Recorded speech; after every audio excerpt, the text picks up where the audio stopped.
Greece প্রতিনিধি প্রদীপ কুমার সরকার এবং Kuwait প্রতিনিধি জালাল উদ্দিনের তথ্যচিত্রে প্রবাসের সংবাদ জানাচ্ছেন বিনিয়ামিন।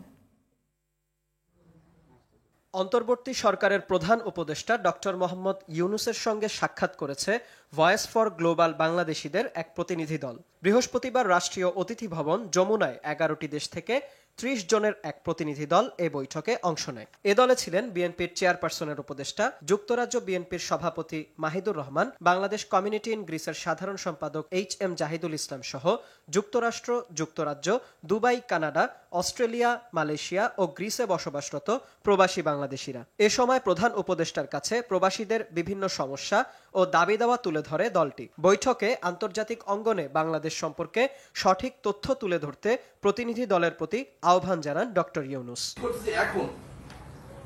বিগত সরকারের আমলে চাঁদা না পেয়ে কুয়েত প্রবাসীর সন্তান যশোরের মোহাম্মদ মেহেদী হাসান রাজাকে মারধর এবং মিথ্যা মামলায় ফাঁসিয়েছে সন্ত্রাসীরা। বৃহস্পতিবার কুয়েত প্রবাসী শেখ মোহাম্মদ ফজলুল করিম টুটুল সংবাদ সম্মেলনে এ অভিযোগ করেন। এ সময় নিজ সন্তানকে নির্দোষ দাবি করে জানান, আইনের অপব্যবহার করে যাবজ্জীবন সাজা দেয়া হয়েছে মেহেদীকে। তাই নিরপেক্ষ ও সুষ্ঠু তদন্তের মাধ্যমে প্রকৃত আসামিদের উপযুক্ত শাস্তির দাবি জানান তিনি। এছাড়া কুয়েতে বাংলাদেশ দূতাবাসেও ছেলের মুক্তির জন্য সুপারিশের আবেদন করেন ভুক্তভোগীর বাবা। আপনাদের মাধ্যমে সরকারের মাধ্যমে, বর্তমান সরকারের মাধ্যমে, যেহেতু বর্তমান সরকার নিরপেক্ষ সরকার, এনাদের মাধ্যমে এই কেসটা তদন্ত করে এই কেসের সুষ্ঠু বিচার আমি দাবি করতেছি। এই কেসে যারা দোষী তাদেরকে আমি সাজা চাচ্ছি। যদি আমার সন্তান দোষী হয়, আমার সন্তানের সাথে আমাকেও সাজা দেওয়া হোক, এ আমার আপত্তি নেই।